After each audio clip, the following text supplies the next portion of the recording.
Is it ever okay to take your kids to a bar or put them on first class on a plane? So the debate is getting heated. One woman talked about how her date night went at an expensive restaurant. Well, it was ruined by a family with 2 kids sitting next to them. This happened at 7:30 at night, and included strollers, screaming, and even a few games of peekaboo. So we should point out that What am I half of us on the panel have kids. Half of us. Listen, I got it from here. Okay, so half of us have kids, half of us don't, and I was putting myself into that particular situation with the kids at the restaurant. It's getting late. To point out, my wife's birthday just passed, or it was, and we made reservations at 4 p.m. at a nice restaurant before the crowds came in. I'm a good parent. Yeah, you're a team player. I am.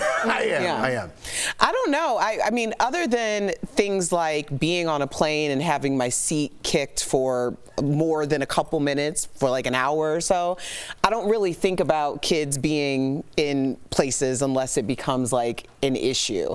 But I also have a family that when we go out and they have, and you know, my nieces and nephews, like my brothers have this radar where it's like, if it's gonna get to a 10, at about a 1 or 2, all of a sudden they scoop the child and they like disappear from the face of the earth before, you know, they can do anything. So some people are more in tune with that and some people aren't. Being aware of your surroundings. Yeah. And just like, there's a couple points I want to hit too, because as a parent that had kids that have an age difference, you know, my 2 oldest are 7 years older than my youngest. So when we would go places and the young one was still really young, as a parent, Steph, you got to take the young one and you guys got to walk outside. You got to keep them distracted until the food comes. Then when the food comes, you sit and eat, and then you walk again. Like, you have to keep that kid, you have to understand what kind of kid you have. And if you don't have a kid that can focus on their iPad, you know, and just kind of be quiet, if you have a let's climb the walls and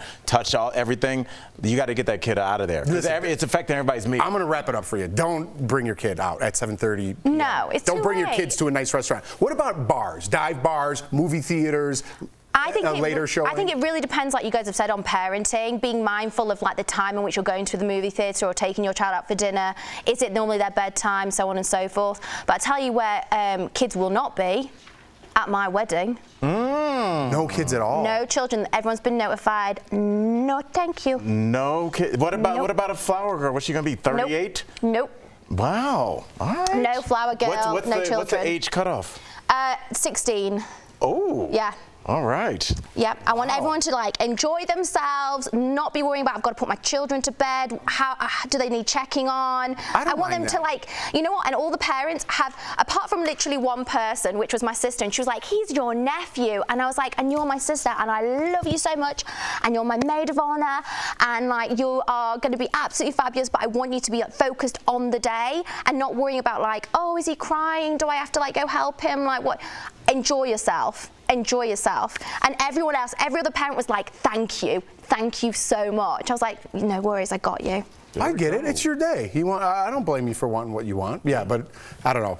A nice restaurant at 7:30. How about bring your kids to a bar during the day to watch maybe the World Cup? Yeah, I think that makes sure. And give them some quarters like the old days. Hey, have some there you fun. go. Get lost. Meet some friends. There's a guy named Butch. Yeah.